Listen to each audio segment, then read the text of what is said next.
What's up guys and welcome back to the channel. The return of Emperor Palpatine and the Rise of Skywalker really shook up the Star Wars universe, debatably not at all for the better. The idea to bring Palpatine back in the Rise of Skywalker was certainly an interesting one, and a great way to get a lot of the fan base re-engaged in the Star Wars series in this brand new trilogy, especially after Solo showed a decline in box office, and for The Last Jedi being one of the most divisive movies of all time period, not just a divisive Star Wars movie. And although it was always the plan of J.J. Abrams, or at least an idea kicking around in his mind to bring back Palpatine at some point down the line, The Last Jedi really cemented the idea and a confirmation that Palpatine would return to bring the overall trilogy to its conclusion, and to wrap up all three of the Star Wars trilogies, with one pure cohesive villain in all of the final movies. However, it's clear that a lot of reworking would have to go on behind the scenes to have to do with the story of Star Wars that had been established prior to the sequel trilogy, specifically the key character of the first two trilogies, Anakin Skywalker, Darth Vader, and especially the prequels, and the story of Anakin Skywalker that was established there concerning the Chosen One prophecy, and how the Chosen One prophecy was ultimately brought to fruition in Return of the Jedi, with the Chosen One prophecy stating that the Chosen One, Anakin, would eventually destroy the Sith and bring balance to the Force, and with his sacrifice in Return of the Jedi resulting in his own death as well as his master's, the prophecy fulfilled. Even in the Last Jedi visual dictionary, which is fully canon, there's some interesting comments about the Chosen One prophecy, and how Anakin Skywalker ultimately brought it to an end with his sacrifice, but at the same time how more threats could arise. In the Rise of Skywalker visual dictionary, it does say that Anakin was the Chosen One, and by his sacrifice he brought an end to the Sith, as was foretold by their destruction in the prophecy itself, but did not bring an end to the dark side of the Force itself, explaining the continued existence of dark side wielders such as Kylo Ren and Snoke, who are not Sith. Ultimately though, this was done away with for the Rise of Skywalker, as it's very clear that Palpatine is a fully formed Sith Lord. So again, let's look a little bit behind the curtain of Lucasfilm and Star Wars, and talk about how they actually went about changing the full Chosen One prophecy to make sense in the new continuity. Before I explain this though, and before there's a flood of hate in the comments for this new era of Star Wars, I do want to point something out. The Sith returning was always a theme in Star Wars. It's even predominantly featured in Star Wars Legends when Emperor Palpatine returns, in the famous, or in some circles, infamous comic book Dark Empire, where Emperor Palpatine again returns from death. From this point on in Star Wars, there are actually Sith post-Palpatine, and although the philosophy of the Sith are very different, with Sith like Darth Krayt and his rule of one, the Sith do actually return after Anakin Skywalker's sacrifice. So with this new sequel trilogy deciding to bring the Sith back, it's not like this was never done prior. But now let's get into the full explanation on how exactly Palpatine was able to return in The Rise of Skywalker without making the entire Chosen One prophecy illegitimate in the first place.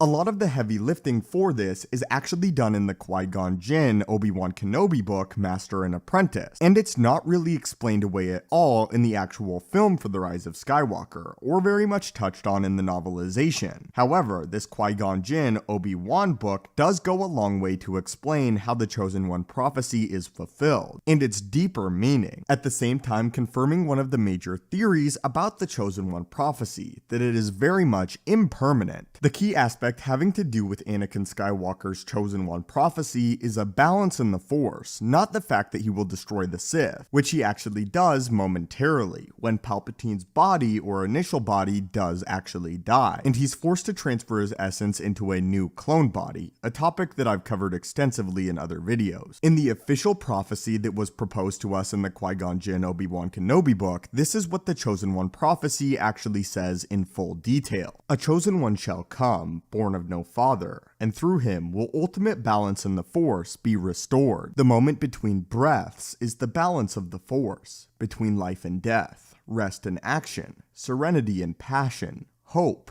and despair. It is a clear point made in a lot of the new canon material that perhaps the Chosen One prophecy was actually misread by the Jedi and misinterpreted by the Jedi. The fact that Anakin Skywalker, the Chosen One, was never meant to fully destroy the Sith, only bring balance to the Force, which is as stated that he ultimately did by attempting to destroy Palpatine and fully killing himself. The major retcon that Disney actually took here, or Lucasfilm for that matter took here, is the fact that they chose to focus on more of the idea of balance than Anakin actually destroying the Sith, where in Legends it was clear that the main idea was actually that Anakin was going to destroy the Sith, and taking balance in the Force was an afterthought. Now, creating balance in the Force is the most important thing, with the Sith being more of an afterthought. According to a lot of interviews, the story group actually perceived a Skywalker as somebody who is an agent of balance, therefore why the name is actually passed on to Rey at the end of The Rise of Skywalker, with Rey being described as an agent of balance, and balance in the Force being where a pure, true-hearted Jedi should lie, not strictly adherent to the light side of the Force, but as Grandmaster taught Rey, again, an agent of balance. This is the full quote. "I like the idea that Rey's going to be our Skywalker, but she's not a Skywalker.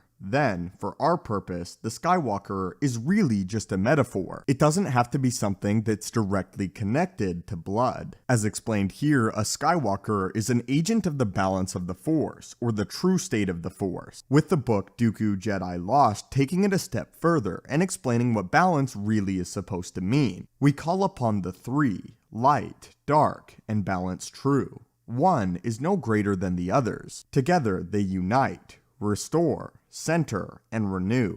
We walk into the light, acknowledge the dark, and find balance within ourselves. The Force is strong." Going back to the other prophecy talking about balance though, it calls it the moment between breath. Concerning Anakin and the Chosen One prophecy, this is the most important line bar none. Essentially what this means is that it's meant to be impermanent. The balance of the Force is not something that's meant to be achieved ultimately and permanently, which is why the dark side of the Force is able to crop up yet again, or even the Sith. This is also why when Anakin Skywalker's voice appears in The Rise of Skywalker, he tells Rey to bring balance, as he did, again referring to Rey as a Skywalker in a roundabout way, or an agent of balance. So now talking more about the behind the scenes information. The story group at Lucasfilm did do a lot of heavy lifting, and did go out of the way to make Palpatine's return in The Rise of Skywalker legitimate within their own Star Wars universe. It does actually make a lot of sense, but again, they did have to go back and write additional information, at the same time attempting to enrich the Skywalker name and have it carry more value than simply a bloodline, which is another major reason why Rey takes the name at the end of The Rise of Skywalker, cementing her as an agent of balance. Again, this video isn't so much my opinion on the topic, it's more of an explanation